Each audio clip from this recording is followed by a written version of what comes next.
Temos já algumas semanas revisitado um assunto que é fundamental para nossa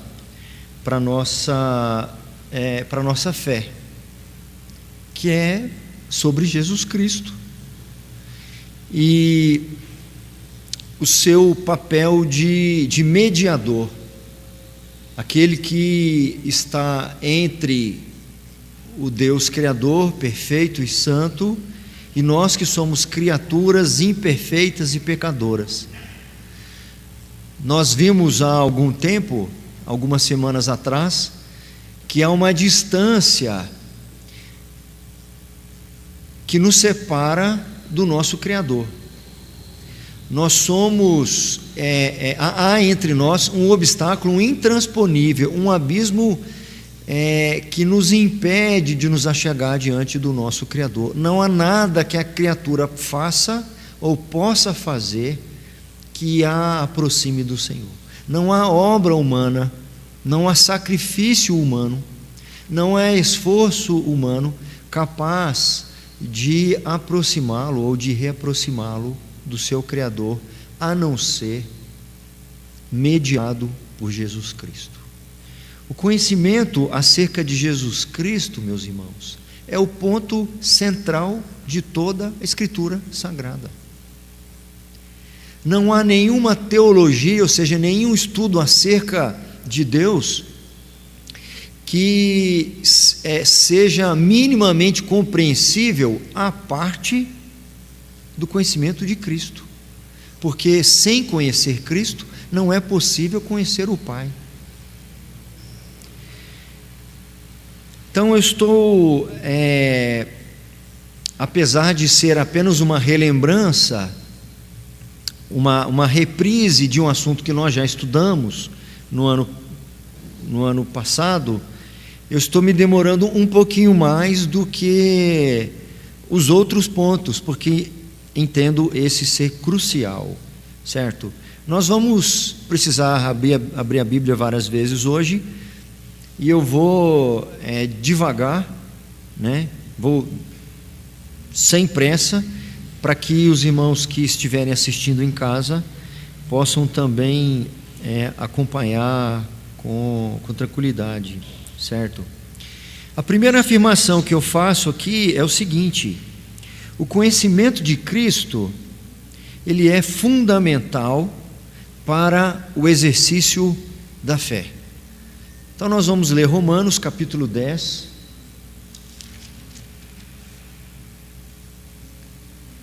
do verso 13 ao verso 15, Romanos 10,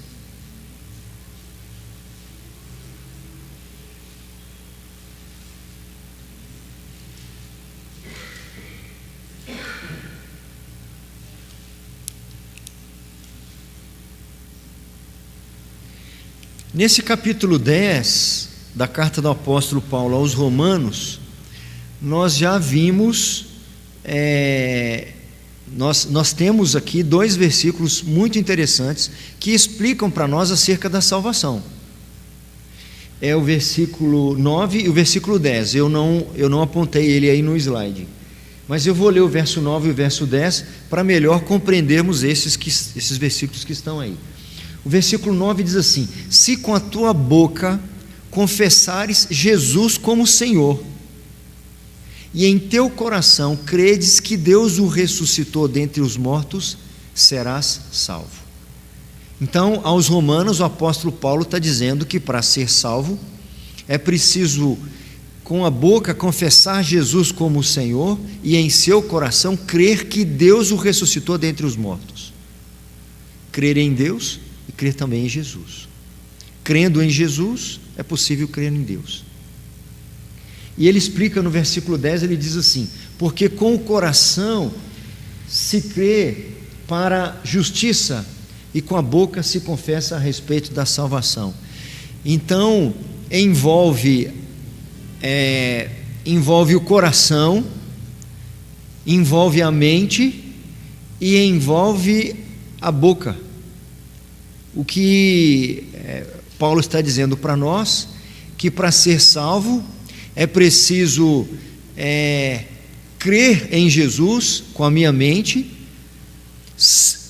amá-lo de todo o meu coração e externar isso publicamente através da minha confissão, né? Eu sinto, eu entendo e eu externo isso. E aí então o texto que eu apontei, do verso 13 ao verso 15, quem pode ler, por favor? Romanos 10, do verso 13 ao verso 15. Todo aquele que invocar o nome do Senhor será salvo. Como, porém, invocarão aquele que não creram? E como crerão naquele de quem nada ouviram? E como ouvirão se não há quem pregue? E como pregarão se não forem enviados? Como está escrito, quão formosos são os pés dos que anunciam coisas boas. Eu não sei se o pessoal de casa conseguiu ouvir, porque a gente não está com o microfone aqui para o pessoal, mas esse texto aqui então esclarece um pouco mais os dois anteriores que eu tinha mencionado, certo? Paulo, ele está aqui citando o profeta Joel: todo aquele que invocar o nome do Senhor será salvo. Invocar o nome do Senhor significa conhecer, significa crer e então confessar. Invocar aqui significa o último estágio do seu relacionamento com o Senhor. Eu com o coração eu criei, eu com a mente entendi, e então agora vou invocar, eu vou professar, certo? Então todo que chegar a esse ponto de professar Jesus, de confessar que Jesus é Senhor, vai ser salvo. Aí ele faz algumas perguntas: como, porém, invocarão aquele em que não creram? Eu precisava crer primeiro para poder invocar, mas antes de crer existem alguns outros elementos. Ele continua: e como crerão naquele de que nada ouviram? E como ouvirão se não há quem pregue? Então, ou seja, é necessário primeiro um conhecimento acerca de Cristo, conhecer Cristo, para poder crer em Cristo, para depois então professar Cristo e ser salvo. A fé precisa ter endereço certo, não é qualquer fé que agrada a Deus.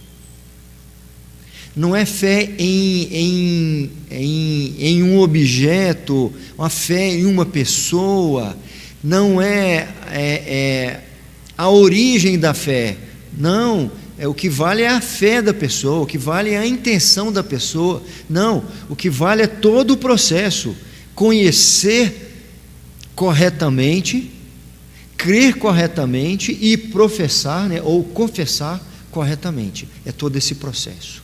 Se não conhece corretamente, não vai confessar, não vai crer corretamente. E se não crer corretamente, não vai professar corretamente. E se não professar corretamente, não vai ser salvo. O conhecimento de Cristo, ainda no mesmo slide, é fundamental para recebermos muitas graças. Então já vimos muitas outras lições nas quartas anteriores, explicações do porquê temos que crer em Cristo, e já vimos aqui que sem conhecer Cristo não é possível ter uma fé genuína e nem ser salvo. Além disso, vamos lá na segunda carta de Pedro, para facilitar aí. 2 Pedro está logo depois de 1 Pedro, né? 2 Pedro, capítulo 1.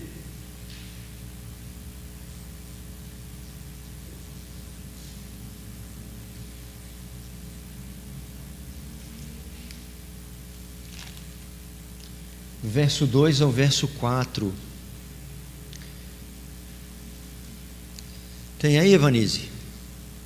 Quer ler para nós, por favor?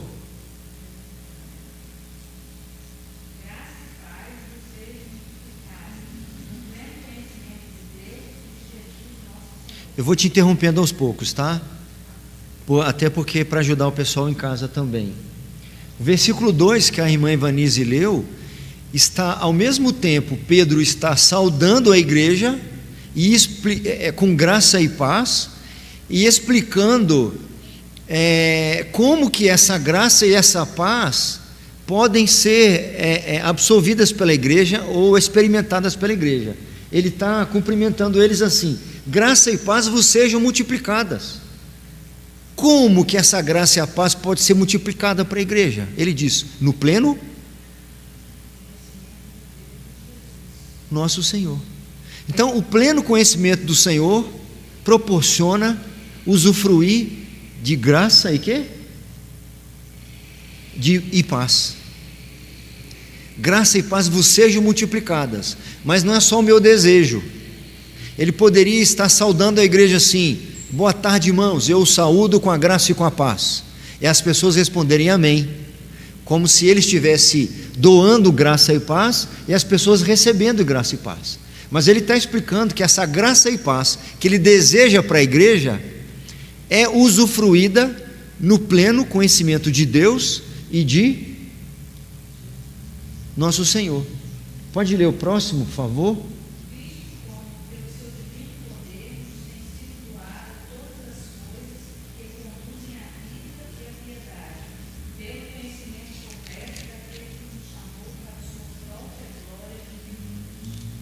Pode ler o 4 também.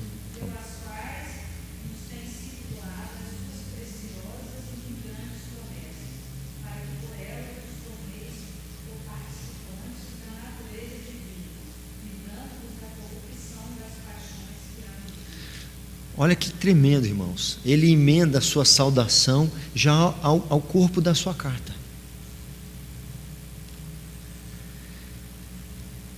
É possível encontrar uma pessoa religiosa, cristã, eu vou funilar mais um pouco, protestante, evangélica e até presbiteriana, que tem algum conhecimento da Bíblia e algum conhecimento do Senhor Jesus, mas vive ofuscada.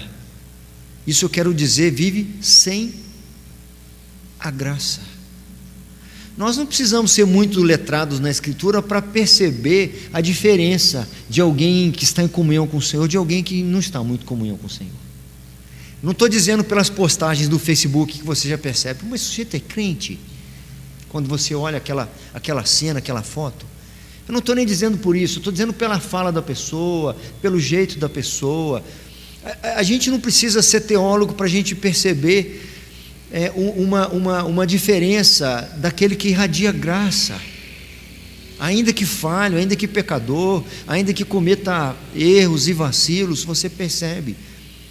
E essa ausência de graça está intimamente ligada à falta do pleno conhecimento. E quando diz pleno, a Bíblia não quer dizer absoluto, porque nesta vida não é possível nenhum de nós termos pleno, absoluto conhecimento acerca de Cristo, acerca de Deus. O apóstolo Paulo diz que haverá um tempo que nós conheceremos também como somos conhecidos, mas ainda não é esse tempo. Agora, dentro daquilo que é possível para nós, há aquilo que é pleno, que o que dentro das suas capacidades e habilidades você pode alcançar. Há aquele conhecimento médio, que é medíocre, e aquele conhecimento ínfimo. Estou falando para nós crentes, né? Porque os que estão longe do Senhor não tem nem esse. Olha o que ele diz aqui, irmãos, e só esse texto aqui daria para a gente ficar até o finalzinho do estudo. Assim que ele saúda a igreja, dizendo, o apóstolo Paulo, Pedro, né? Eu estou aí no texto que está no slide, o Marcão vai colocar de novo aí, 2 Pedro, capítulo 1, de 2 a 4. No verso 2 ele está cumprimentando a igreja, saudando a igreja, dando as boas-vindas.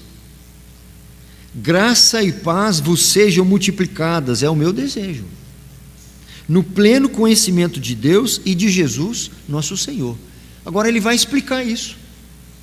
Ele vai explicar a saudação dele, visto como, pelo seu divino poder, nos têm sido doadas todas as coisas que conduzem à vida e à piedade, a graça, a abundante, a inesgotável graça do Senhor, a graça do Senhor que é melhor do que a vida.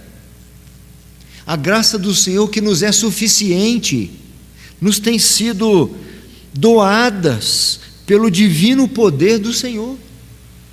Aquela paz do Senhor que excede todo entendimento, que mesmo em meio a guerras, a situações conturbadas, a pessoa consegue encontrar segurança nos momentos de aflição, encontrar esperança em meio àquilo que poderia trazer desespero. É essa paz que excede todo entendimento.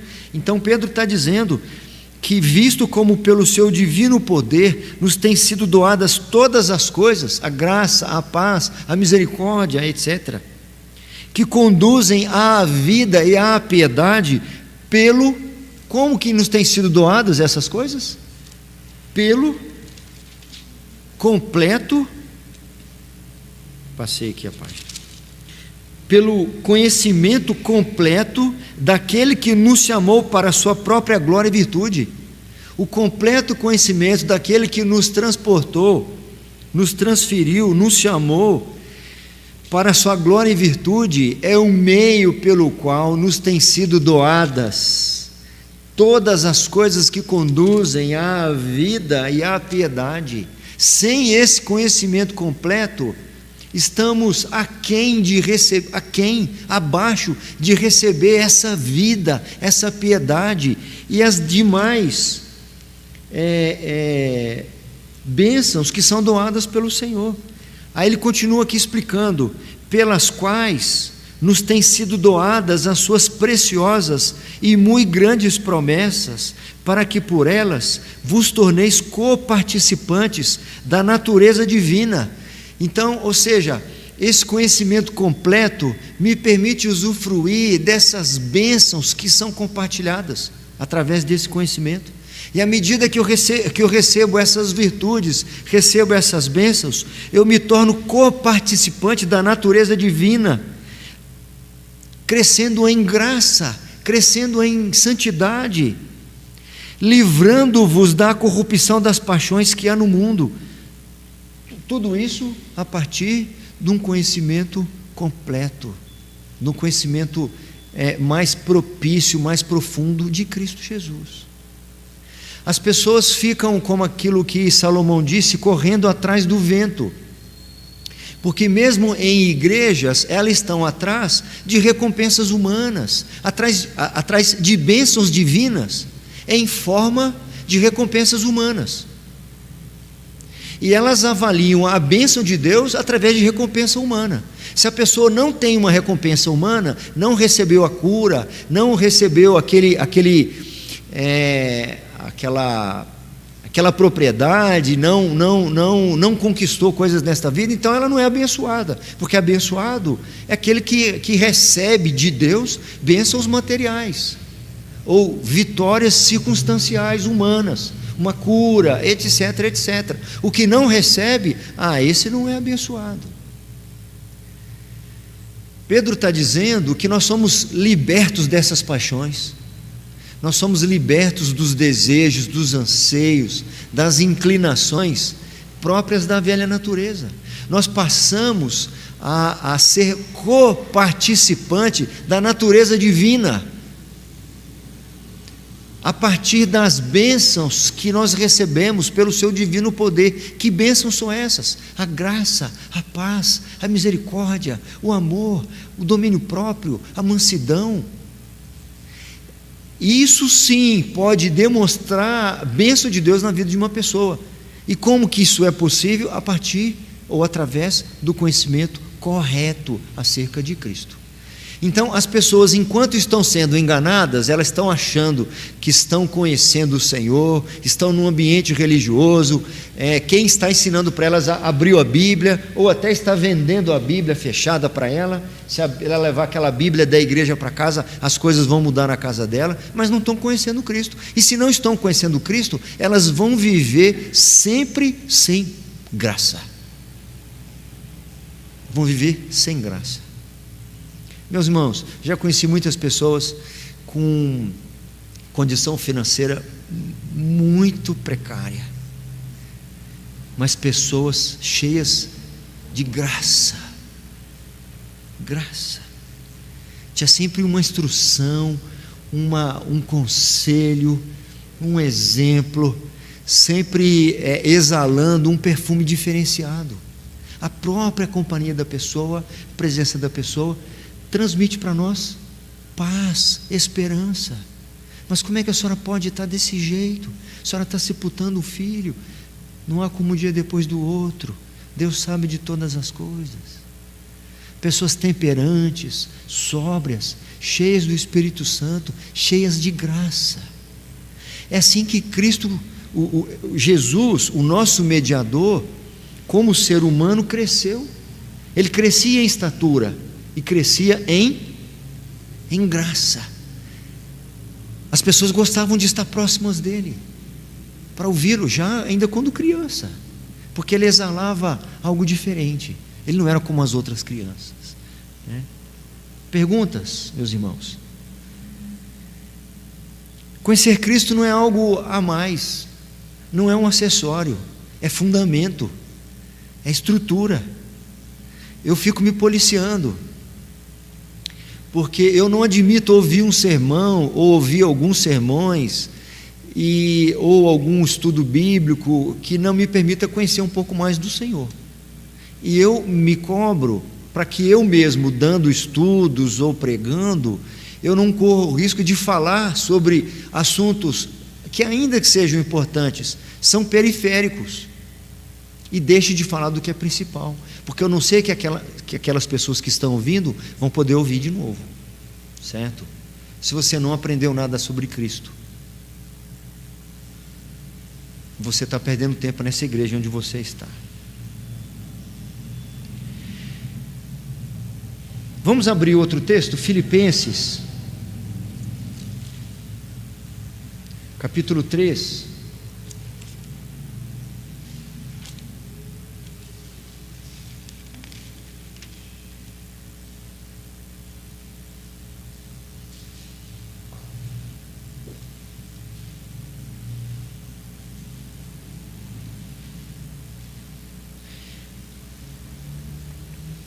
Nós vamos ver a sublimidade do conhecimento de Cristo, certo? Vamos ler o texto aí, Filipenses 3, 8 e 9. Lê para nós, Miriam. Está aberto aí não? Está aberto? Pode tirar aí a máscara para você.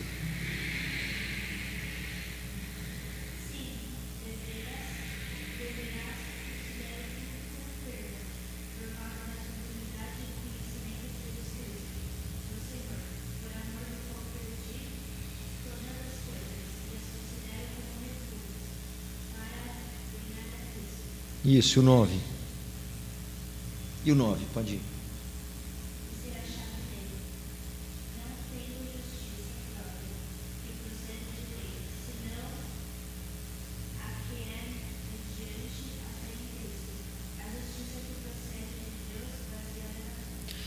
Vamos destacar algumas coisas aí, um texto riquíssimo, né? Um capítulo todo aí riquíssimo, e nós vamos extrair algumas coisas para nós. A primeira delas, a sublimidade. Eu estou pegando a expressão que o próprio apóstolo Paulo usa aqui no versículo 8. A sublimidade do conhecimento de Cristo, primeiro, nos leva a mudar os valores da vida. Quando você vai conhecendo Cristo mais profundamente, você vai percebendo que isso é algo tão precioso, tão valioso, que há uma mudança na sua mente, na sua maneira de avaliar o que é importante ou não. Nós vamos encontrar esse preceito bíblico. Jesus conta a parábola, por exemplo, da dracma perdida. Alguém se lembra? E aí? Se lembra? Pode comentar. Que ela perdeu.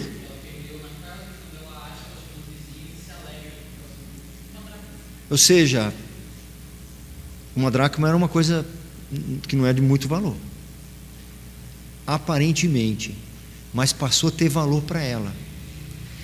E aquele que vende todos os seus bens, eu acho que está no mesmo contexto dessas parábolas, ele vende tudo que ele tinha, eu não sei, está em Lucas essa parábola, e ele vai e compra aquele tesouro, eu não me lembro agora como é que é o nome dessa parábola, do tesouro escondido. Ele vende tudo, ou seja, porque ele encontrou algo de muito maior valor, e tudo que ele possuía, comparado com isso, não tem valor nenhum. Nós ainda lutamos com uma velha natureza que nos força a valorizar aquilo que todo mundo valoriza, aquilo que pode ser visto, que pode ser tocado, que pode ser usufruído pelos nossos sentidos. Como é mais fácil se alegrar com o presente de um carro novo do que com uma oração. Qual dos nossos filhos, se no aniversário a gente falasse assim: olha, eu tenho um presente para te dar aqui tremendo, que eu quero orar pela sua vida, pela sua alma, né? Ele não ia preferir ali alguma coisa embrulhada. Nós somos assim. É por isso que nós temos que insistir um pouco mais, encavar um pouco mais, encavar um pouco mais, encavar um pouco mais. Fazer como foi Isaac, que ele cavava o poço e vinham os inimigos e tampavam. Aí ele não brigava, aí ele falava: vamos cavar em outro lugar. Eu acho que a gente, no conhecimento do Senhor, a gente vai só até a superfície, lendo um salminho de vez em quando, participando do estudinho bíblico na igreja, eventualmente estando nos cultos, mas sem, de fato, um investimento intencional em ler diariamente a Escritura Sagrada, com devoção, suplicando ao Senhor que se revele a mim a partir da leitura da palavra, encavar um pouco mais esse poço no conhecimento de Cristo, até que os meus valores sejam mudados e transformados, e eu passe a desejar aquilo que não se vê, aquilo que não pode ser tocado, que são os tesouros mais valiosos. O apóstolo Paulo diz: eu considero tudo como perda, e ele faz uma lista aqui de alguns dos benefícios que ele tinha, que envolve a sua formação, que envolve a sua hereditariedade, a sua origem familiar, que envolve aspectos sociais, etc. Ele considera isso tudo como perda, quando ele compara isso com a sublimidade do conhecimento de Cristo. Hoje mesmo estava compartilhando sobre a história de um garoto, que uma vida difícil que ele teve, muito difícil, e ele se reputava como muito desfavorecido, comparado a todos os seus amigos. Ele se sentia muito em prejuízo, porque tudo era ruim na vida dele, tudo era ruim, não tinha uma coisa boa, pelo menos era o ponto de vista dele, até que ele começou, por ação do Senhor, conduziu a ler um Novo Testamento. Ele começou a ler Mateus, e quando foi lendo o Sermão do Monte, ele viu que os valores dele estavam invertidos, que bem-aventurados não são aqueles que estavam pulando e rindo, bem-aventurados são os que choram. Bem-aventurados não eram os que estavam ganhando, e sim os que estavam perdendo, porque melhor é perder sua vida para ganhá-la, porque quem ganha a sua vida, perdê-la. Então, à medida que ele foi lendo isso, ele percebeu então que ele não estava em prejuízo, na realidade ele estava em ganho. Mudaram seus valores profundamente. Inverte nossa perspectiva do que realmente tem valor. E se nós percebermos o que nos tira a paz, o que nos faz sofrer, o que muitas vezes imprime desespero sobre nós, são relacionadas às coisas que são passageiras. A pessoa se desespera por causa da saúde, porque ela está doente, é claro, está triste, mas você vai perder isso um dia mesmo. Um dia eu vou dar uma notícia para você, Você que está aqui, você que está em casa. Eu não sei se você sabia, mas um dia você vai morrer. Não é surpresa para vocês? Mas nós vivemos como se isso não fosse acontecer. Nós sofremos porque perdemos alguma coisa do que se refere a esta vida. O apóstolo Paulo aos Coríntios, ele diz, por isso não desanimamos. Por que não desanimamos? Ele falou antes que o que tem valor é o que está dentro de nós, porque o que está fora, a juventude, né, o corpo, a saúde, as vestes, o talão de cheque, acho que nem usa mais, né, quase, né? O talão de cheque, o cartão de crédito, a chave do carro, a escritura da casa, tudo isso vai passar. É como um iogurte que você compra já quase na véspera de vencer. Por isso não desanimamos, ainda que o nosso homem exterior se corrompa, contudo o nosso homem interior se renova de glória em glória, porque a nossa leve e momentânea tribulação produz para nós eterno peso de glória, acima de toda comparação, não atentando nós nas coisas que se veem, mas nas que não se veem, porque as que se veem são passageiras, e as que não se veem são eternas. Mas via de regra nós fundamentamos nossa fé, nossa esperança, a nossa paz depende do que eu vejo. A nossa paz depende do que eu tenho. Quando eu não tenho, quando eu não vejo, aí então eu perco a minha paz. Mas todas essas coisas, elas são passageiras e elas não devem firmar a nossa fé, a nossa paz, nossa esperança. Ainda nesse texto, a sublimidade do conhecimento de Cristo significa, é como tê-lo como nosso. Esse conhecimento aqui, meus irmãos, que o apóstolo Paulo diz, é muito mais do que ter informações acerca de Jesus Cristo, é conhecer pontos doutrinários que falam de Cristo, é ter um relacionamento com Ele.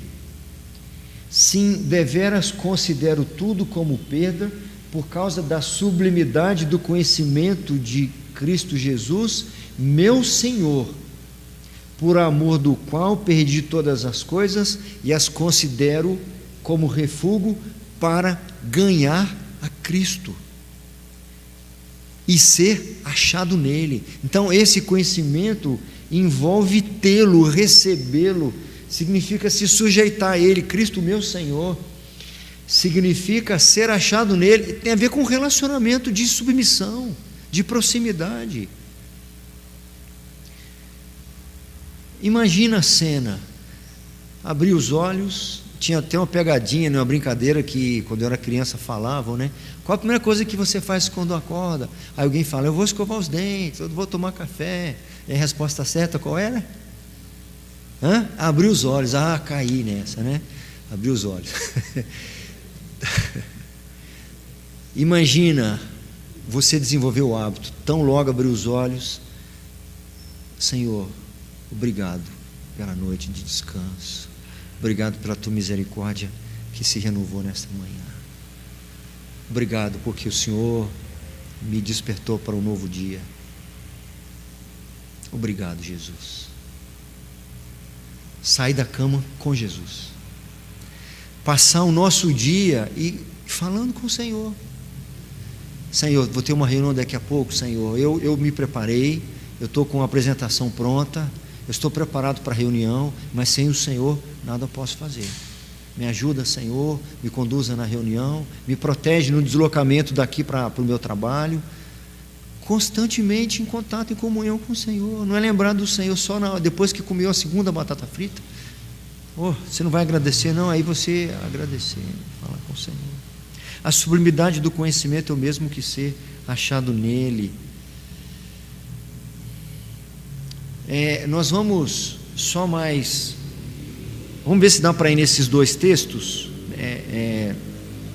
nesses dois parágrafos. Na realidade são 3 textos. Vamos abrir aí Evangelho de João, capítulo 6.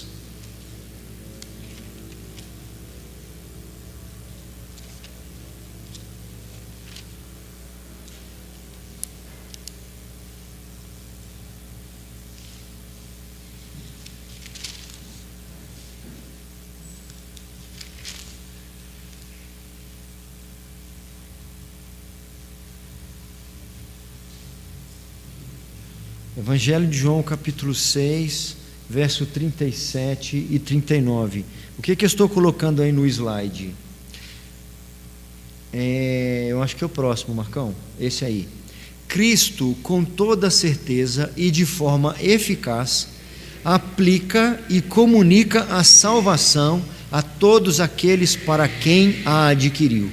Então, com toda certeza, aqueles dos quais Cristo comprou com seu sangue, de forma eficaz, serão comunicados acerca da salvação. A salvação lhes será comunicada e aplicada em seus corações a partir do conhecimento que tivermos de Cristo.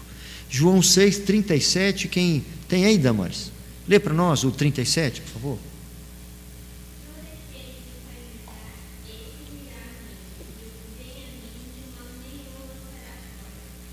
Esse é o 37?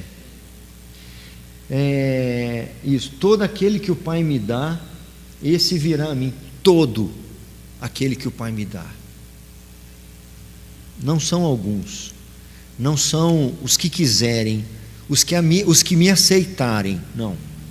Todo aquele que o Pai me dá, esse virá a mim. E o que vem até a mim, o que vem me conhecer, o que vem andar comigo, desses que o Pai me deu, de modo nenhum, de maneira nenhuma, eu os lançarei fora. Agora o 39.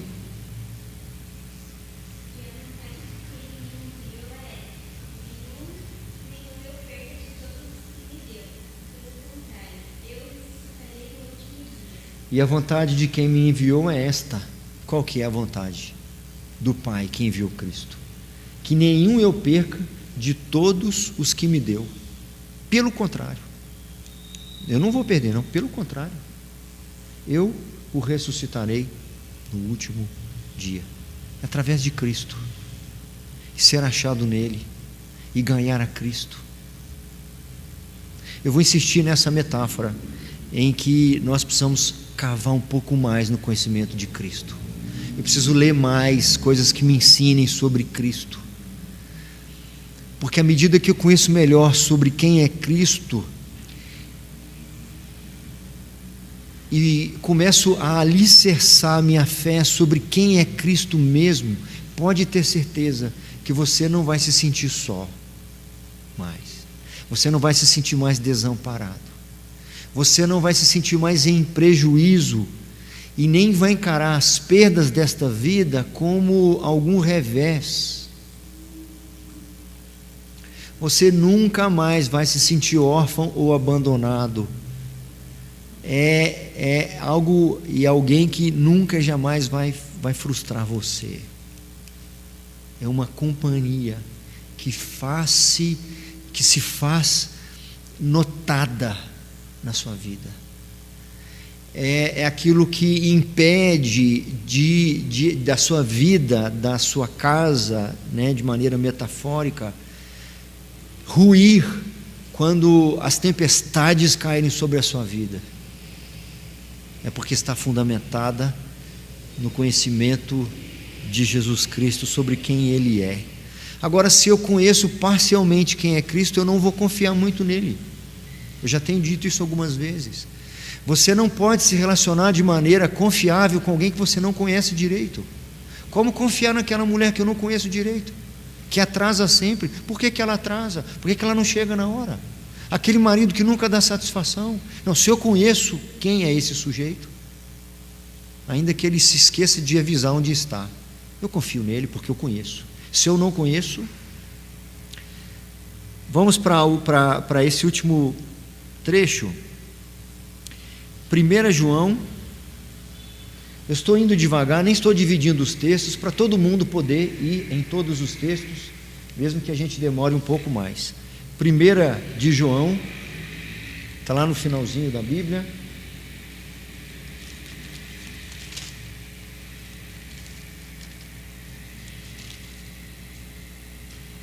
Capítulo 2.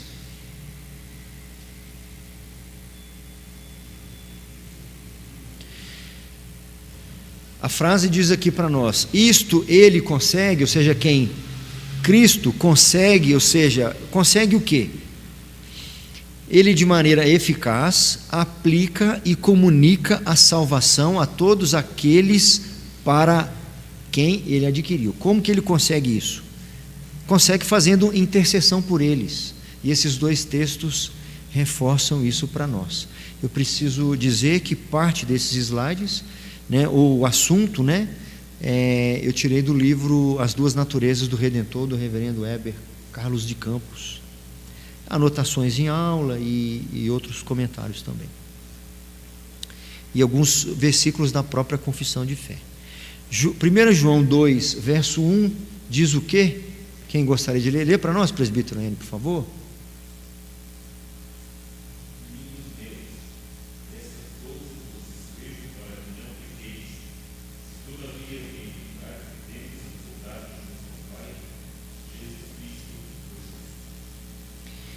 João, o apóstolo João, está escrevendo para a igreja de forma muito carinhosa. Ele acabou de dizer que todos somos pecadores. Todos somos pecadores. Mas se nós confessarmos os nossos pecados, Ele, o Senhor, é fiel e justo para nos perdoar os pecados e nos purificar de toda a injustiça.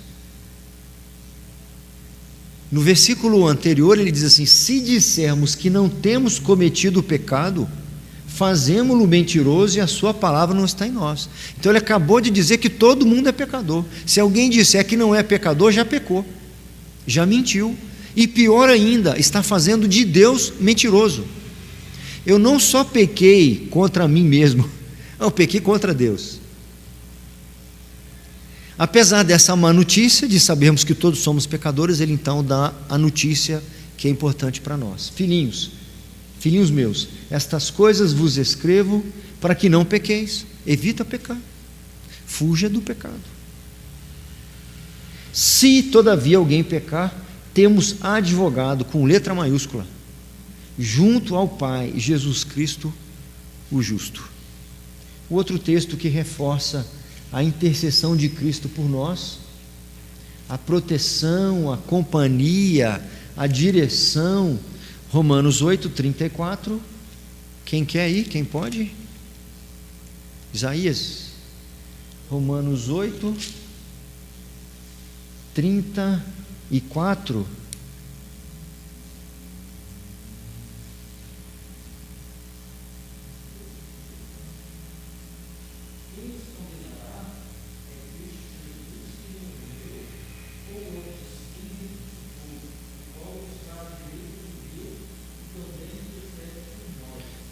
Cristo está lá intercedendo junto ao Pai por nós. Nós ainda vamos, pelo menos mais uma quarta-feira, insistindo nesta premissa em conhecer um pouco mais, um pouco melhor nosso Senhor Jesus Cristo, que é o cerne da Escritura, é o cerne da nossa salvação, é o meio pelo qual nós fomos salvos pela graça e somos sustentados pela graça. O conhecimento de Cristo aprofundado proporciona uma vida completamente diferenciada, uma vida de confiança, uma vida de esperança, uma vida de paz, uma vida de certezas em meio às intempéries desta vida. O conhecimento de Cristo raso, superficial, proporciona uma vida intranquila, uma vida que pode beirar o desespero, uma vida inconsistente, uma vida sem qualidade, uma vida sem vida, uma vida sem vida, uma vida sem abundância, uma vida sem esperança, sem otimismo, sem perspectivas. É uma vida onde tudo é cinza, onde o que se espera depois da dificuldade são outras dificuldades, o que se espera depois da chuva é um aguaceiro, mas os que esperam no Senhor, não. Os que confiam no Senhor, não. Porque a Bíblia diz: os que esperam no Senhor sobem com asas como águias. Os que confiam no Senhor são como o monte Sião, que não se abala. É o que a Bíblia diz. Isso tudo a partir de um conhecimento mais profundo e mais completo acerca de Jesus Cristo. Vamos orar? Eu agradeço a presença dos irmãos que estão aqui conosco e daqueles que estão em casa assistindo também. Um abraço para os irmãos que estão aí em casa. Deus abençoe vocês. Aguardo vocês no domingo, pela manhã às 9 ou às 19, aqui presencialmente, ou os que não puderem, nesse mesmo canal aí do YouTube. Vamos orar. Senhor, nosso Deus eterno, majestoso, nós temos pelo menos 2 pedidos aqui, Senhor. O primeiro deles é que nós reconhecemos que não temos nos dedicado a conhecer Cristo como o próprio apóstolo Pedro nos ensinou no texto, aquele conhecimento mais completo, mais pleno. Nós podemos investir mais, Senhor, nós sabemos que podemos insistir mais, nós precisamos de mais interesse, de mais investimento intencional. Então o nosso primeiro pedido é: nos perdoe, Senhor, porque nós negligenciamos muitas vezes privilégio. O maior privilégio que se pode ter nesta vida é conhecer Cristo e ser achado nele. Muitas vezes nos distraímos com outros interesses que na realidade acabam nos afastando do Senhor. Então vai aqui o nosso pedido, Senhor: perdoa os nossos pecados, perdoe a nossa negligência, a nossa falta de interesse com as tuas coisas, meu Pai, a nossa dedicação com aquilo que é passageiro e a nossa falta de dedicação com aquilo que não é passageiro. E o nosso segundo pedido, Senhor, é que nos aguce o coração de interesse, de desejos em relação à Tua Palavra. Desperta-nos, ó Deus, a fome e sede por Tua Palavra, ó Deus, aquilo que acontece em meio aos avivamentos que encontramos no registro bíblico e na história da igreja. O povo, quando é tocado pelo Senhor, como fruto da ação do Teu Espírito Santo, Senhor, que de forma abundante age no meio do Teu povo, o Teu povo se desperta a ir de encontro à Tua Palavra. Que este seja o nosso desejo, ó Pai, como o do profeta Jeremias, quando ele disse: achadas as tuas palavras, logo as comi, porque as tuas palavras me foram gozo e alegria para o coração, pois pelo teu nome nós somos chamados, ó Senhor dos exércitos. Que assim também seja a nossa vida, um desejo pela tua palavra, fome e sede pela tua palavra, porque a tua palavra é viva e é eficaz, ela que restaura a alma, ela que penetra no mais fundo do nosso ser, ela que esmiuça um coração empedrado, ela quem nos sensibiliza, que é luz para os nossos caminhos, que nos orienta aonde andar, o que falar, o que fazer. Ó Senhor, que nós desejemos conhecer Cristo e que a sublimidade do conhecimento de Cristo, como foi para o apóstolo Paulo, seja para nós também, Senhor. E o desejo de ganhá-lo, de tê-lo conosco, de conviver com Cristo e de ser achado nele, que seja os nossos primeiros e últimos pensamentos do dia e que acompanhe também os nossos sonhos durante a noite, que sejamos como aquele exemplo do Salmo 1, que aquele homem que se desvia do caminho dos pecadores, ó Deus, e que na realidade se empenha em meditar na Tua Palavra, ó Deus, que seja também marca, que seja característica de nós, em nome de Jesus, ó Pai. Rogo pela minha família, rogo por esta igreja, por todos aqueles que estão nos acompanhando agora, por aqueles que vão ainda assistir esta gravação, Senhor. Rogo pela igreja do Senhor nesse país, ó Deus. Visita a Tua igreja com um despertamento espiritual, fazendo com que a Tua igreja volte à prática das primeiras obras, ou seja, volte àquele primeiro amor do Evangelho, corações aquecidos pela Tua Palavra, e o desejo intenso de andar aos pés de Jesus. É a oração que fazemos no nome do nosso Senhor Jesus Cristo.